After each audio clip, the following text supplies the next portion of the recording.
It's time for another episode of Locked On Phillies, and today we have a crossover with Jake Mastroianni of Locked On Braves ahead of a huge NL East NLDS matchup. Let's get into it on another exciting episode and a crossover episode of Locked On Phillies and Locked On Braves.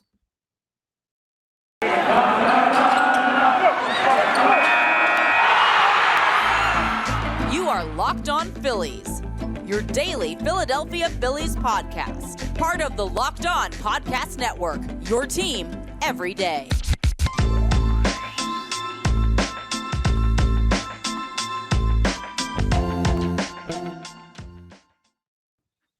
All right, let's bring in Jake Mastroianni, the host of Locked On Braves. You can follow him on Twitter at ShortstopBall. And of course, I'm your host, Connor Thomas of Locked On Phillies. I want to thank you for making Locked On Phillies and Locked On Braves your first listen every day. Both free and available wherever you get your podcast. Check us out on YouTube, the Odyssey app, wherever you consume your content. Jake, good to talk to you, man. I'm sure you've had a much less stressful couple of days than we have over here in Phillies land, just hanging out there waiting to see who you would face. How's everything going, and how excited are you to finally see playoff baseball with your team sitting out for 5 days between their last game? Yeah, it's been nice. And obviously after seeing our division rival, the Mets, go out over the weekend, certainly it is so good. So glad that we avoided that after a big series sweep over them towards the end of the season. But it was a lot of fun. I enjoyed the action, that ninth inning there in game one of that Phillies series. Obviously very exciting for you guys, not so much for Cardinals fans. But it was a lot of fun. I enjoyed the new addition to the postseason. That was a lot of fun, a fun weekend. Yeah, you know what? I saw so many tweets about it too. Of it's cool to see teams that either choke it away like the Cardinals. Now the Cardinals ended up losing in 2 games anyway because the Phillies are a wagon, and we'll talk about plenty of that today. But for teams that had a rough first game, and then the only series that went 3 games was Mets Padres. But still, you look at it as getting another opportunity. You get 2 exciting games instead of 1. And it's a huge benefit for teams like the Braves who had that bye, because now it's not just like Zach Wheeler threw 1 wild card game and the Phillies are coming in and we're down 1 pitcher. Our top 2 guys have thrown already. So a big advantage for the Braves, at least in the pitching matchup that way. But there's plenty of things to get into today as we preview this series. The health of Spencer Strider, who is significantly richer today than how he woke up. Some other stuff going on with the rotation. We'll get into that, but the first thing I want to talk about is that layoff. You know the team well. You follow them. You saw the team last year in a playoff setting, and they did pretty well. I think they took home a World Series championship, if I remember correctly. Are you worried at all about the layoff and rust, or do you trust kind of the ability of this team to know they've been here already and to play consistent baseball all year long? Does that put you at ease when it comes to the 5-game layoff while the Phillies have been playing? Yeah, the 5 days, that is pretty significant. I mean, normally you'd have to wait at least 3 days, before the postseason began, because you'd have those 1-game wild card series. So you did have to wait a little bit. 5 days, for a baseball game, a sport of baseball, which is so routine every day, It does worry you a little bit, but I actually think it's going to be a benefit to the Braves. We're going to talk about Strider, but they had some guys there at the end. They needed to get healthy. Even Kyle Wright was dealing with a little bit of arm fatigue and was needing some extra rest. So look, if this was their first time going into the postseason, and they had a bunch of guys that hadn't been there before, I maybe would be a little bit more worried. But the fact these guys did just win a World Series, it's their 5th straight trip to the postseason, I think they're better prepared, to handle that rest and know how to stay locked in. They're facing Zach Wheeler in a day game, which they've struggled to score anyway. So it would not surprise me if they're not facing Zach Wheeler game 1, but still, I would not surprise me if the Braves offense is a little sluggish coming out. But, I trust these guys know how to prep for this and be ready for it. So I'm not too worried about it. And anything, like I said, I think it's a bigger advantage because they got a chance to get some guys healthy. Yeah, for sure. And luckily, the Phillies kind of got that time down the stretch because they found their way in. Not on the last day, but pretty close to it. But still, they took some time with Zach Wheeler on the injured list. He came back a little slower from a late injury that he needed to. So that got him some rest, and they had the ability to build their rotation out for the postseason. So both these teams remarkably healthy coming into this game. That's a really good sign, and not one that everyone really has right now. So, that's good. When you play a playoff opponent, especially when you get to the NLDS, the NLCS, the World Series. You kind of want everyone to be healthy just for one, the entertainment value, and two, for it to be like as good competitive as a series as possible. And the season series between these two teams shows that this is going to be a pretty competitive one. We got waxed by the Mets, but for some reason, we always play you guys well. You guys always play us well. And it's always really an interesting competitive series. What's your overall look in at this series when you think about the Philadelphia Phillies as an opponent? Because for us, we're seeing a world champion baseball team, a team that ended up winning our division, was on a crazy pace in the regular season. For my money, over the past 2 months, the best team in baseball. And that's intimidating going into a playoff series. Is there worry about the Phillies? And there always is in the playoffs, right? Yeah. But how comfortable are you with where the Braves are right now in a matchup with the Phillies? Yeah, I mean, I said this going into the postseason. The National League, I think, is just so deep. Any team that got in, I could see getting hot, and going on a run in the postseason. So it's not going to be an easy matchup. It definitely, gives me some cause for concern and worry when you have guys like Zach Wheeler and Aaron Nola. Yeah, they're going to have to get pushed back because you had to play that wild card series, but you're still going to get them in games 2 and games 3. And you look at the fact that home runs, as we saw in wild card weekend, play up a lot in the postseason. The Phillies have a lot of big home run hitters in their lineup. I mean, I think the two teams are very comparable. Now, I do think the Braves are a little bit deeper. I think they're the better team overall, but are you telling me if the Phillies win 3 out of 5, that would not shock me at all. I mean, I don't think it's that huge of a gap. I mean, it's postseason baseball. It's whoever, gets hot at the right time. Braves definitely saw that last year with what they did in the postseason. So I think it's, two very comparable teams. I know the win differential might not show that.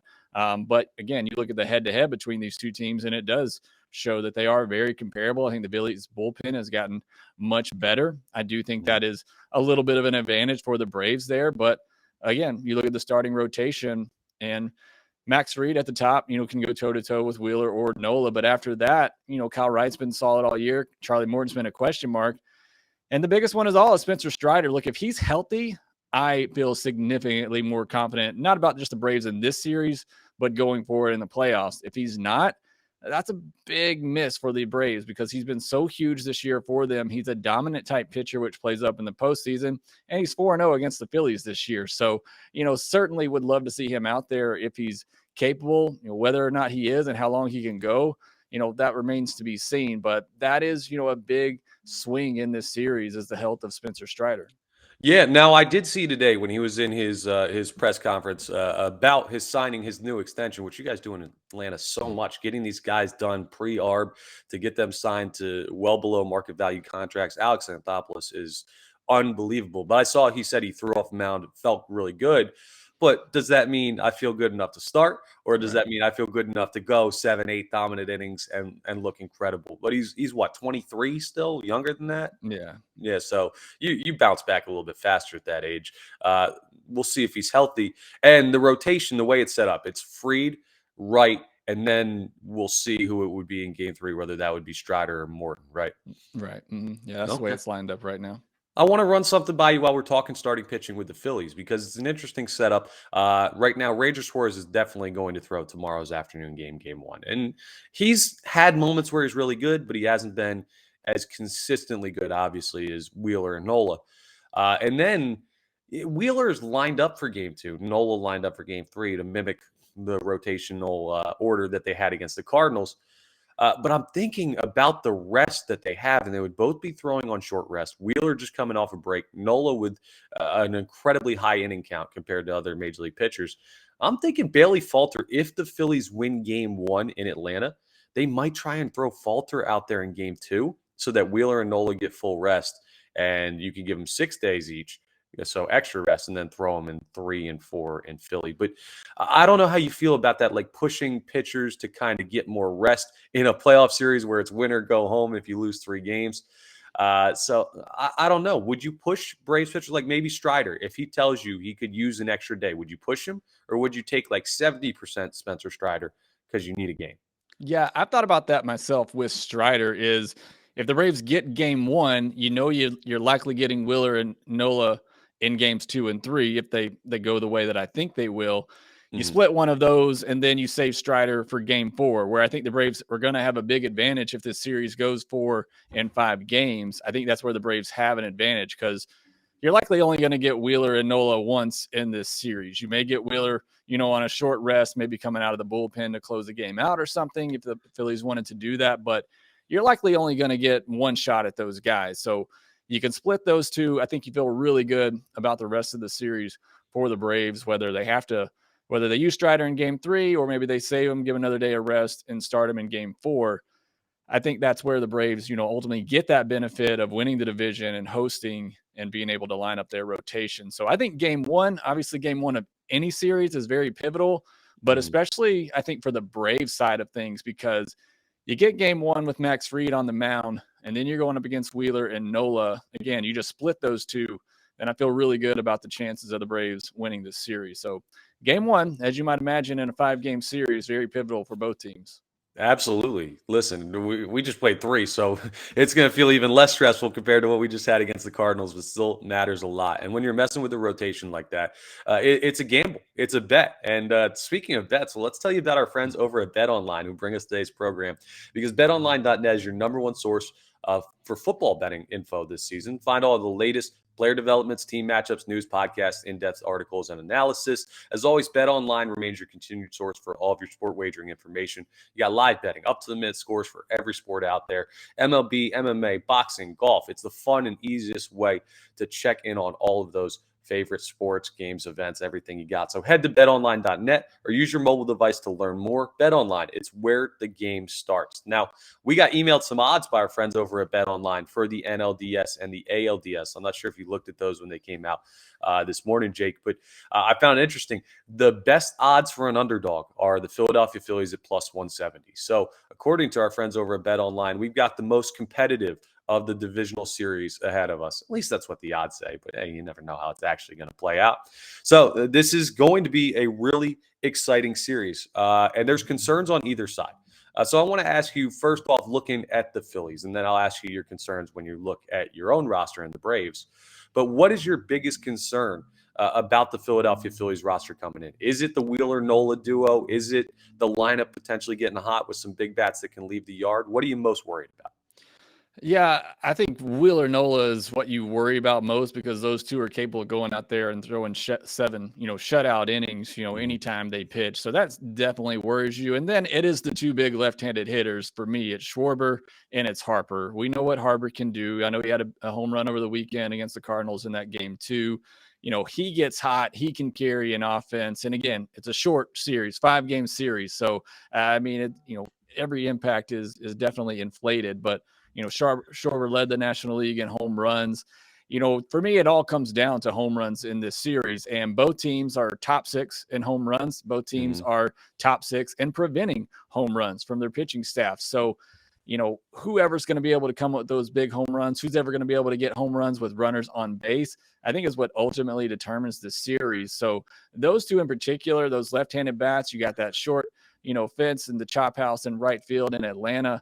Obviously, we know the ball can fly out in Philly at times. So those are the two guys, Wheeler and Nola, Schwarber and Harper on the offensive side. Those are the two biggest worries for me in this series.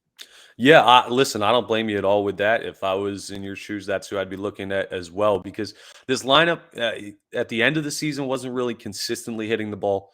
They didn't really consistently hit the ball against the Cardinals, but when you have that, that means you still have guys, though, that can leave the yard any given time. You don't have to put together a good at bat. You have to put together one good swing. So that's where the Phillies probably are the most dangerous, and Wheeler and Nola are they're unbelievable when they're going good. So yeah, that's where I put it there. Now, when I look at the Braves, it's funny. It's not a specific player, and to say that about a team with so many talented players and talented arms is crazy. It's just the feeling around the Braves, the confidence that they play with, and it's the pedigree that they come in with, being the defending World Series champions. Like Brian Snitker is such a calming influence on that team. Like he's such a just easygoing, stable manager that knows, hey, we're going to go out and we're pretty much going to win 100 games from now to forever because we got everybody signed up. And that clubhouse is just guys that really, really believe in the process of the team and that they're better than everybody else. And they look like they are. So it's tough to compete against a team that's been there before and won with a really tough stretch. It's not like last year you guys came in as the top overall seed in the National League and just ran through everyone because you were better. No, that confidence though is scary to me. And I don't know how you feel about that and what it means for them to be the defending World Series champions. But to me, the mentality to that makes them so tough to beat. Yeah, and for me, it's that they still have guys that are hungry. Obviously, coming off a World Series championship, you worry about a bit of a letdown. This team Mhm. was 10 and a half games back. They had the confidence, as you said, to continue to just play their brand of baseball and then ultimately, swept the Mets in that big series towards the end of the year. I mean, that is a team that believes they can win. So I definitely agree with you there. But again, they also have players that are hungry. Matt Olson, not a part of this team last year. He's hungry to win a World Series. Acuna, who, if I'm a Phillies fan, I'm worried about him right now For because sure. he has not played to the level he's capable of. But now he gets those 5 days off. And we really seen this year when he's had to take some time off because he was banged up. Because look, let's be honest, he's playing this entire year banged up. But he gets that rest and he gets on that big stage. I really would fear Acuna in this series that maybe we see him unlocked to be the player we know that he is.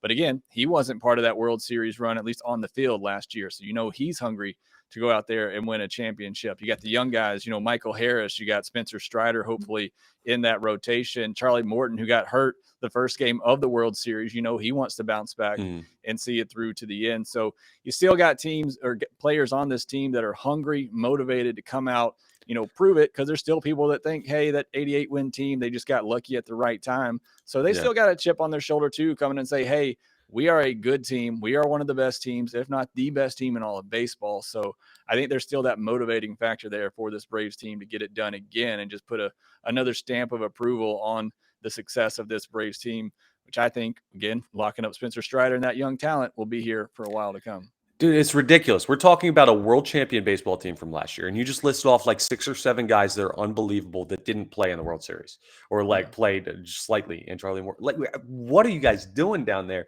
Where are you finding these guys? It drives me crazy every day. I wake up wishing that we had that type of, and I don't even know if it's talent evaluation because like other teams find these guys, but locking them up early, buying into the culture, like man, it's a really good organization down there in Atlanta, and that's why this next question might be really hard for you. But if you're looking at it, looking introspectively, if you had something that you were worried about with the Braves, like if this happens, they're going to lose to the Phillies. This is what I'm most worried about that could cause them to be done after the NLDS. What would it be that you're most worried about when you look at the Braves? Strider, like I mentioned, if he's not able to go and be himself, that worries me a lot because that brings to my next worry, which is Charlie Morton, who has not pitched like Charlie Morton this year. And if that's your game 3 starter, and Strider's not able to go deep into a ball game, then you're looking at really Max Fried and Kyle Wright. And Kyle Wright's been great. He's been one of the more consistent pitchers all year. To me, he's more of a number 3 than he is a number 2. For me, you need Strider to be that co-ace, to be the 2 pitchers like Wheeler and Nola at the top of your rotation. So that's probably my biggest worry is if Strider's not able to go, he's not able to be that co-ace with Max Fried. Can Kyle Wright step up? Can Charlie Morton step up in those 2 and 3 spots? I feel good about the bullpen overall, but you never know. Bullpens can be month to month Hmm. sometimes, as Philly fans are well aware of Yeah, over for the sure. past couple of years. Like I said, I think they're very improved this year, but you never know in a postseason game. Offensively, I feel okay. I feel pretty good. The Braves up and down the lineup, have power. I do worry about the strikeouts and the Phillies starters, being able to have some strikeout potential with Wheeler and Nola, and then Suarez, who's going to pitch game 1, who has a 56% ground ball rate. So, if he can keep the ball on the ground and prevent the Braves from getting to their home run power, then I think he can be very effective as he has been at times against the Braves this year. He started against them 5 times. So, both very familiar with each other. Mhm. So that's my biggest concern is that the Braves, end up striking out too much and not able to get to that power against some good starting pitching that the Phillies have, and Strider not being healthy enough to be that co-ace with Max Fried, and then some of the struggles with Charlie Morton continuing to show, and the Braves really down to Max Fried, maybe a good Kyle Wright, and then kind of question marks after that. Yeah, listen, that's certainly something that we feel as well here in Philadelphia with the offense. And I guess that's kind of a natural fear coming into a playoff series is like you go cold for a game or two Mhm. offensively, and all of a sudden your season's over, which is something that sometime in baseball is unavoidable. But the Phillies, I mean, they've been cold for what feels like 2, 3 weeks now offensively. They didn't really open up against the Cardinals offensively either. They had that big ninth inning, but a lot of those were walks, a hit by pitch with Alec Boehm, a couple ground balls that probably should have been fielded. So, my biggest concern when I look at the offensive side of the Philadelphia Phillies is that this lineup isn't consistent. Like Bryce Harper had the home run, but outside of that, he didn't really hit in the Cardinals series or the Astros series or the Marlins. Like he had issues all the way down the stretch. Nick Castellanos has done nothing. JT Realmuto, who was really good in the final stretch of the season, didn't really do all that much. Like no one did all that much against the Cardinals, and you can get away with that when half their lineup is guys that seem like they're over 60 years old, that if they ground the ball to anybody, they're walking out of the box. But Yeah. now you're playing the defending World Series champions. You don't get away with going into the ninth inning down 2-0 against Atlanta. That's not going to work. And I don't think 2 runs like they had in the series clinching game against the Cardinals gets it done. Like the offense will has to be better. And on the pitching side of the ball, it's the depth thing, right? Nola and Wheeler are good. Suarez is a really good pitcher too, not quite to that level. But after that, it's Bailey Falter, who really this year was his first year getting bona fide starter time at the major league level. You're not going to throw anybody else. And the bullpen, there's only like 2 guys that you trust out of the bullpen, 2, 3. Eflin, who was a starter for most of this year, and now all of a sudden is good in the bullpen, but he's only made like 3 relief appearances this season. David Robertson, who's close to 40 years old, and he's had a good season, but who knows what happens there. And Jose Alvarado, who these guys can only throw so many innings. In a wild card series, cool, but in a 5-game series, they have a couple long appearances, the bullpen could be in a little bit of trouble. So it's the depth pitching wise and who throws either game 4 or game 3 and what you work out there with the rotation. And then the other guys in the bullpen that will have to throw if the series goes a bit longer. But hey, it sounds like the concerns are rather similar. The difference is the quality of the guys that you have depth wise are significantly better than I think what the quality of the Phillies depth is. And that's what happens when you lock guys up for a while and you build an organization that holds on to talent. And when they lose a guy like Freddie Freeman, well, they bring in another guy in Matt Olson, who's incredible. So at the risk of giving too many compliments to the Braves and losing all my listeners on Locked On Phillies, the one other thing I want to talk about before we're out of here, because I think we've covered everything that's going on in the series. I need your opinion on the timing of the games. Because to me, the afternoon games are ridiculous by Major League Baseball, and especially a team with home field advantage in this. It hurts home field advantage because you get less fans out to the ballpark. Your first 2 games are in the middle of the afternoon during the middle of the week. Like, how concerned are you about what that does for the atmosphere and everything going on down there in Atlanta, and what that means for just fans in general being able to watch the game? Yeah, I don't want to I don't want to get too much on my soapbox here, but this Go is ahead, man. no, this is terrible. I mean, it's just absolutely terrible by Major League Baseball to continue to do this. And like, I watched the games over the weekend as a fan sitting at home. Sure, I love to get up. I got baseball on from 11 till 11. It's great, as a viewer. There aren't many people like me who are going to sit down and watch every game of every team.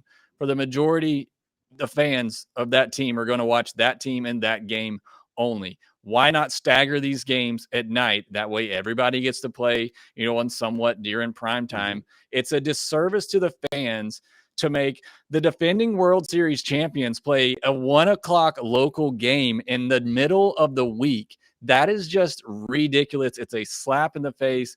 But Major League Baseball doesn't care about the fans. They care about money, and that's all it's about. They want to make sure they get as much viewership as possible by one game being on at one time all day long. But it's a huge disservice to the fans. And I don't want to sound like I'm griping as a Braves fan. I didn't like it doing that to the Guardians over the weekend, who had to play at 12 p.m. Eastern time on both of their games. It's not fair. At least that was on the weekend, but especially in the middle of a week, to ask fans who at the last minute know the time of the game to buy tickets and to take off work to go to these games. It's just not fair.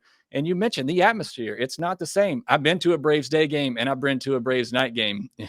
Pardon the pun, it's day and night. I mean, Yeah. you play a night game at Turner Field, the atmosphere is completely different. The battery outside is packed. You can hear fans yelling outside the stadium. It's just a completely different atmosphere. So you're taking away an advantage that the Braves earned by earning that home field advantage and being able to play in that atmosphere, which has been so good for the Braves, was so great for them in the postseason last year. You're taking that advantage away. The first two games of the series, they don't get to play at night at all. It's terrible on Major League Baseball. Look, I know I'm shouting as a Braves fan who's getting hurt by this, but I wouldn't like it for any team. It's a disservice to any fan of any team to do that. Yeah, no, you're absolutely right. And the Phillies look like they're going to have to deal with it too. Early indication is that the Friday game in Philadelphia might be a 4 o'clock start, which it's Friday. It's a little bit different for that. But still, this is your first home playoff game in 11 years in Philadelphia. And what, you got to skip out on work early? Now, Friday, again, it's different than a Tuesday, Wednesday game. So you guys are getting the tougher end of it. But the scheduling is ridiculous. You brought up the Guardians. The only reason I caught part of their second game is because it went to the damn 15th inning. And if it hadn't gone that long, I wouldn't have seen it because it started so early. It sucks, and unfairly to the Braves, I think it might give a little bit, not an advantage to the Phillies, but it takes away a little bit of the advantage of being the home field advantage team, of being the higher seed, because the atmosphere is different, the environment's different. I know there can be some trouble with day games for the Atlanta Braves in the past, but that's every team. Like, the day game just doesn't feel like playoff baseball to me. Yeah. And you're absolutely right. It's a shame what Major League Baseball has done. But outside of that, this is going to be an awesome series. If you could take away the time component and everything baseball is doing to try and hide their sport, it's going to be a really good series. I think they're two really evenly matched teams, which is crazy to say when you look at the win total, but they know each other. It's divisional. It's teams that have seen each other over and over and over again this season and played each other pretty well. And man, it's going to be a whole lot of fun. We're going to have a whole lot of content for everybody on each of our respective shows, and every once in a while together, depending on the big news and how the series goes and everything. I have plans with JD Haffron of Locked On Cardinals to do some post-game stuff. And then the first game was that big comeback in the ninth inning. And we are like, yo, if you don't feel like it, we don't have to. And then the second game was Pujols and Yachty and Wainwright's careers ending. And it was just like, we ended up not doing it because it would have been just him sad the whole time. But hopefully that's not me this series or you. Hopefully it's more competitive. But we're going to have some great stuff. So, Jake, why don't you tell everyone where they can find your work and everything you do for Locked On Braves? Yeah, you can find me on Twitter at shortstopball, obviously the host of Locked On Braves and co-editor at tomahawktake.com. You want to read my work in written form. Oh, that's awesome. And, of course, you can catch me on 97.5 The Fanatic, local radio here in Philadelphia if you're a local. My work is host of Locked On Phillies, and you can follow me on Twitter at ConnorThomas975. And we both want to thank you for making Locked On Phillies and Locked On Braves your first listen every day. We're free and available wherever you get your podcasts. Make your second listen Locked On MLB. Paul Francis Sullivan, Sully, he's going to be covering everything. I'm sure he's going to have thoughts on the times for the games. He's going to be able to talk you through the other series going on, but let's be honest. We've already told you about the odds. The most competitive series is right here between Atlanta and Philadelphia. So get locked in on Locked On Phillies, Locked On Braves. We got some great stuff coming for you. And we both hope this isn't our last series of the year. But if it is, we're going to go out with some great content. And we did today. I appreciate you joining me, Jake. Thank you so much. And best of luck in the series. I hope you guys don't come out on the winning end, but I respect everything the Braves organization does. And the Mets are already gone, so we've already got something to celebrate, Yeah, right? that's true. We already won one series, right? So yes, we did. Good luck to you. Thanks for having me on, Connor. No problem, man. Have a good one.